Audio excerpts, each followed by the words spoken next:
on this page.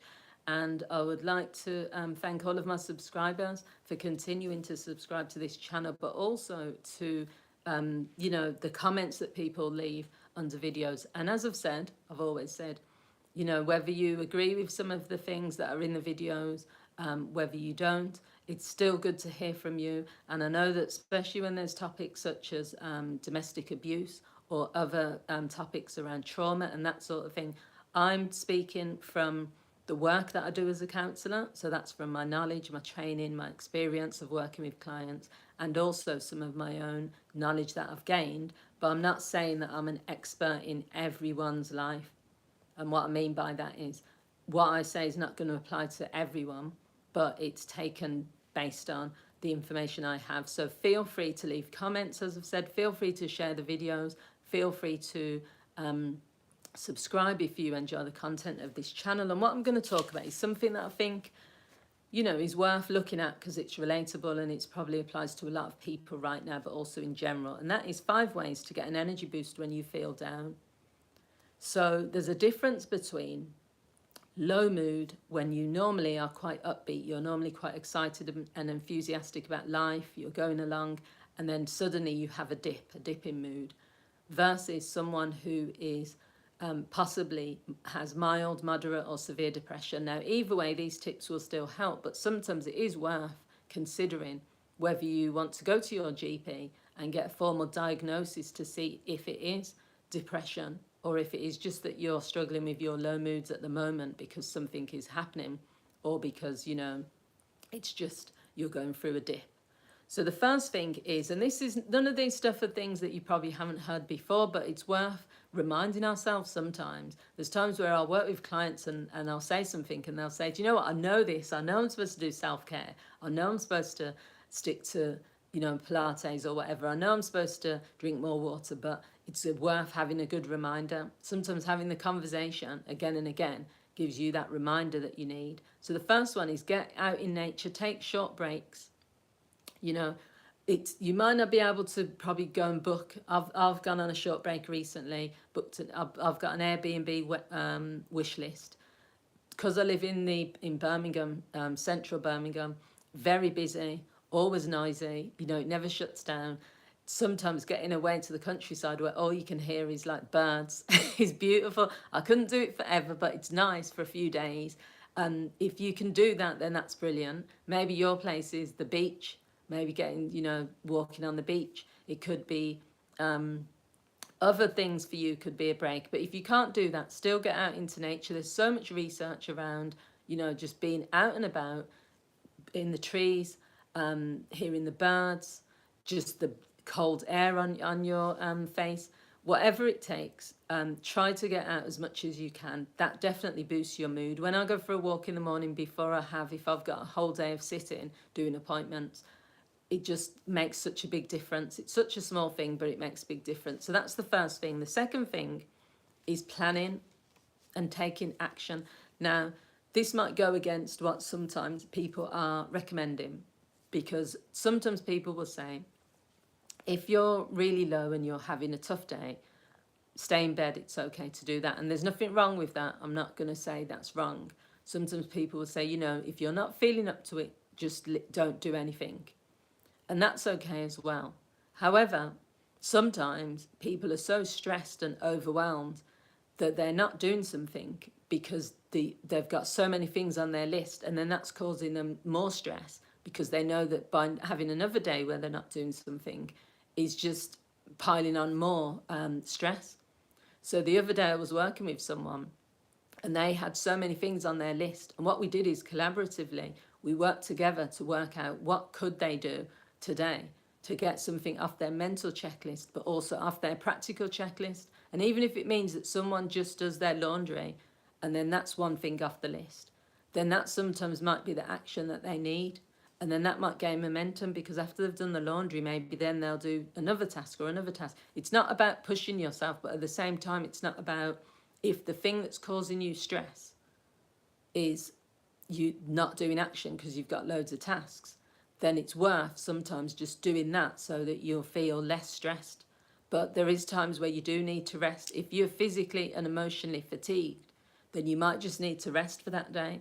But I think that people giving advice to people to just rest or just wait till you're ready, sometimes you might not be ready, but you might still take that action because you know that it's what you need to do in order to not feel overwhelmed.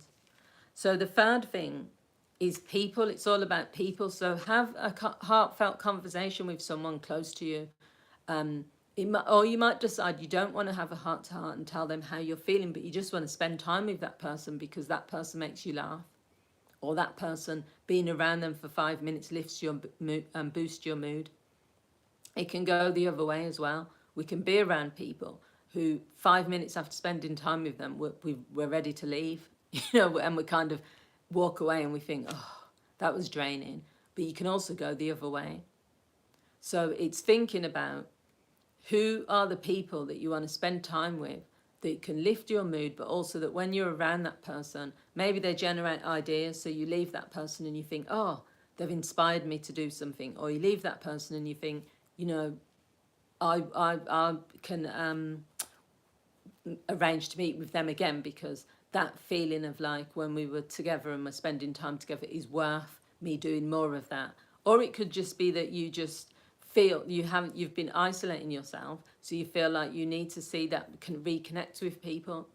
Whatever the reason, people always fits into it. If you isolate yourself too much, and I know there's loads of people on social media, especially on YouTube and Facebook, that are talking about this idea of, I'm an introvert and I stay indoors, and you don't need to go outside and you don't need to interact with people and I just want to be left alone. And there's all these memes that talk about that. And I just think that's fine. If you want to spend your life isolating yourself from people, or if you do that not intentionally, but that is just something based on, having low mood or based on being anxious. But you have to think to yourself, is that how we were meant to live? Were we meant to live in isolation, just on our own, not interacting with people? I'd say that probably causes more anxiety sometimes.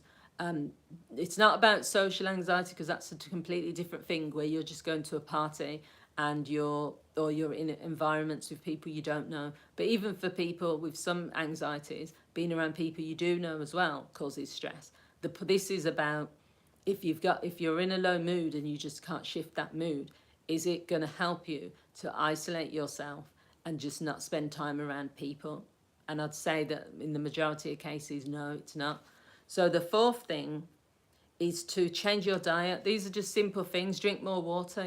This is things that a doctor will say, but also this is just a general thing. If you're dehydrated and if your appetite is gone, it's about pushing yourself to, say, although I don't want to eat a full meal, or although I'm not going to eat the food that I normally would eat, it's better to eat something.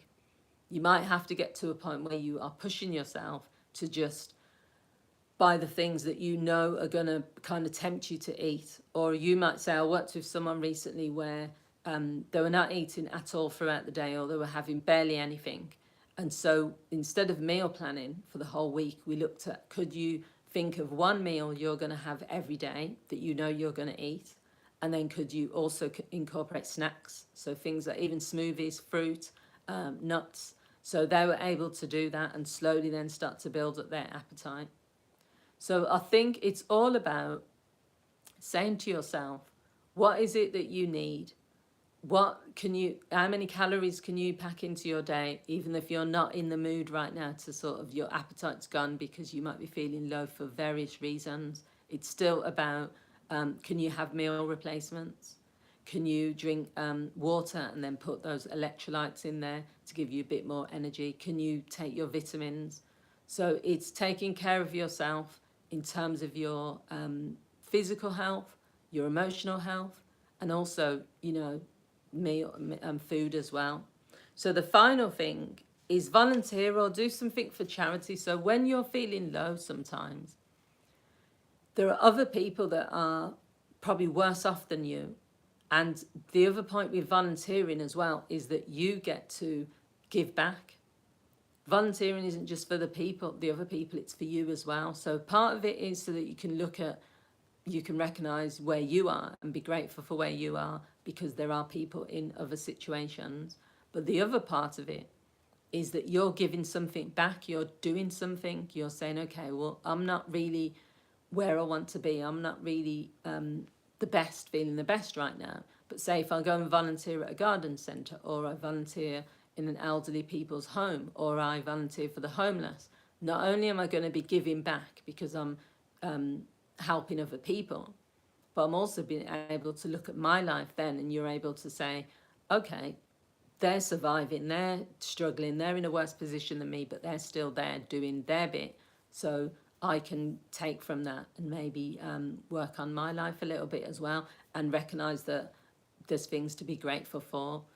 So as I've said, there's loads of other probably ways that you can boost your energy. You've got to think about what works for you. But even if you do 2 to 3 habits every week that are built on boosting your energy, and you stick with them consistently, then there's a chance that, you know, you will get back to where you want to be. You might not be where you want to be right now, but the point is you can get back there. If you found this video useful, feel free to share this video, feel free to drop a comment, to subscribe to the channel if you're interested, and you can find out more about the work that I do.